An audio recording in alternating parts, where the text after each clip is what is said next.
Islam punya kaedah, wala taziru waziratun wizra ukhra.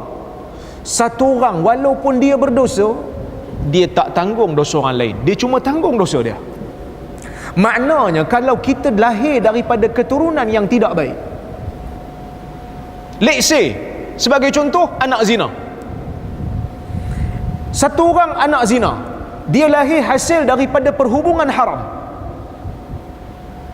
Adakah dia tu anak zina maknanya dia tidak ada ruang untuk menjadi saleh? Tak. Kerana dia tak berdosa, dia tak tanggung dosa ibu dengan ayah dia. Saya tidak nafi, ada riwayat yang kata Nabi sebut waladuz zina syarrus thalatha, anak zina lebih teruk dan lebih dahsyat daripada mak dengan ayah dia yang berzina.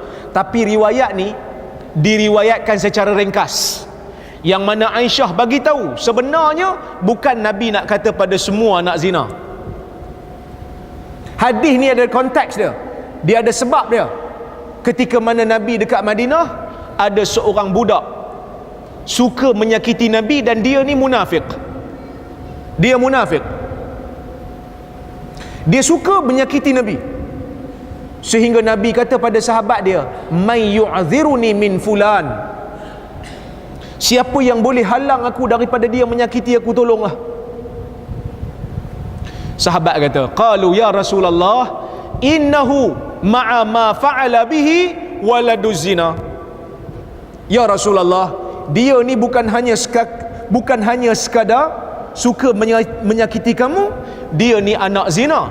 Nabi kata huwa syarrus thalatha, dia ni lebih teruk daripada mak ayah dia yang berzina. Sebab mak ayah dia sekadar berzina. Kalau sekadar berzina, tuan-tuan, tak kafir lagi.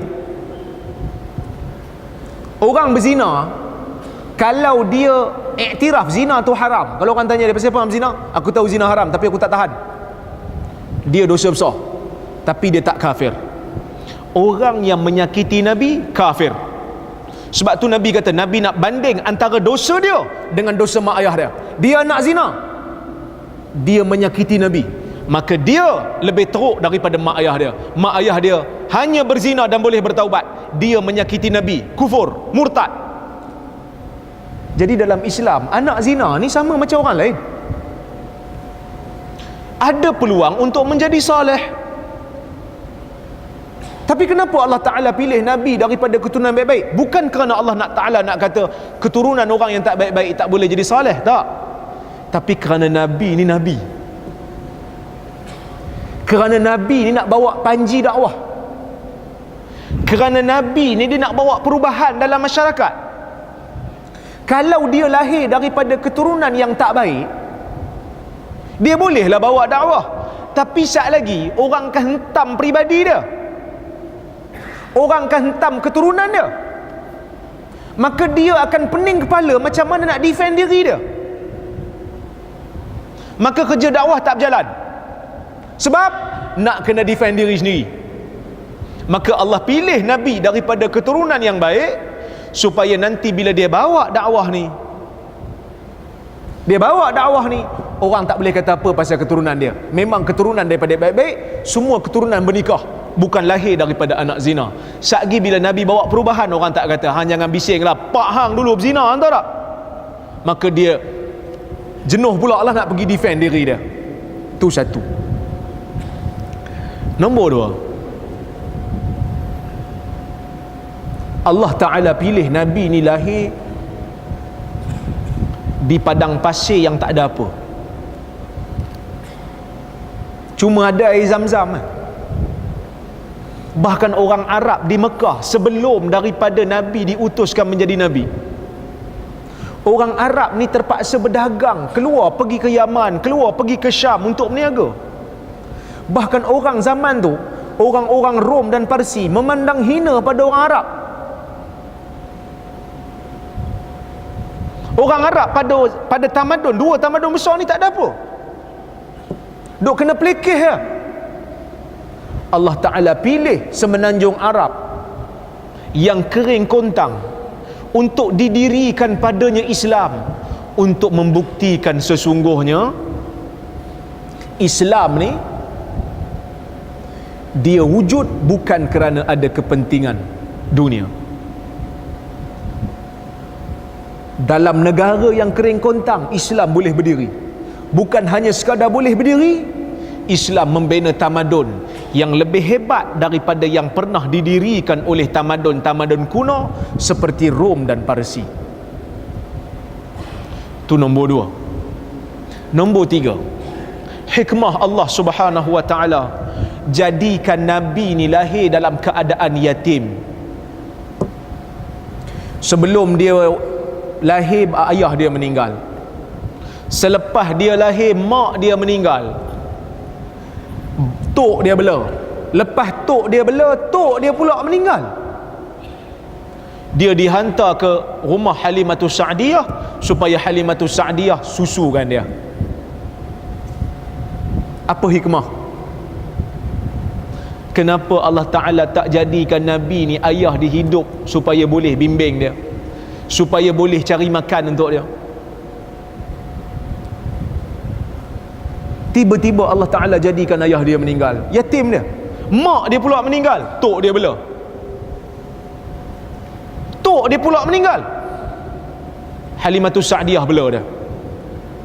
Lepas dia kembali ke Mekah, dia duduk dengan Abu Talib. Abu Talib pula jaga dia. Dan Abu Talib jaga dia bukan hanya sekadar jagalah, Abu Talib minta dia bekerja. Pasal apa? Kerana Allah Ta'ala nak tutup ruang supaya orang tak boleh tohmah ajaran ni. Ajaran Islam yang dibawa oleh Nabi, orang tak boleh tohmah. Kalau dia duduk di bawah didikan ayah dia, orang akan kata Muhammad ni ayah dia yang suruh. Ayah dia yang suruh. Ayah dia lah ajar dia ni. Sebab ayah dia nak dapat kekuasaan, nak jadi pemimpin, tu bawa ajaran ni. Maka Allah Ta'ala tutup lubang tu. Allah Ta'ala tutup supaya orang tak boleh jadikan alasan untuk tidak menerima dakwah Nabi. Allah Ta'ala jadikan ayah Nabi meninggal. Sagi orang akan kata mak dia yang suruh. Mak dia jadi pemimpin tak boleh, mak dia perempuan, maka mak dia suruh dia lah. Allah Ta'ala matikan mak dia. Datuk dia pun sama, kerana datuk boleh pengaruh anak, boleh pengaruh cucu. Allah Ta'ala matikan datuk dia, sehingga dia dibela oleh orang Badui, duduk dekat pedalaman yang mana orang tak boleh kata ni sebenarnya orang Badui yang ajar. Kerana orang Badui tuan-tuan, dia tak fikir pun masalah pemerintahan ni. Sebab kalau dia fikir masalah pemerintahan, dia tak jadi Badui, dia akan pergi pindah ke Mekah. Kita pun kalau kita masuk dalam perkampungan orang asli, tiba-tiba tengok orang asli tengah bincang pasal pilihan raya akan datang, kita pun pening. Strategi macam mana nak menang? Dahsyat ni kan. Tapi orang asli yang pedalaman sungguh lah. Kalau orang asli yang luar-luar ni, saya rasa dia orang pun dah update. Astro ada, kita pun tak ada kan? Maka Allah Ta'ala jadikan Nabi ni duduk di pedalaman. Lepas balik ke Mekah, dia duduk di bawah Abu Talib. Orang boleh kata ke Abu Talib pengaruh dia? Orang tak boleh kata. Sebab Abu Talib pun tak Islam. Orang tak boleh kata, sebab Abu Talib tu tak Islam. Kalau Abu Talib tu Islam, orang boleh kata. Tapi sebab Abu Talib pun tak Islam, macam mana orang nak kata Nabi punya dakwah ni dipengaruhi oleh orang sebelum dia? Maka tuan-tuan, ini hikmah di sebalik daripada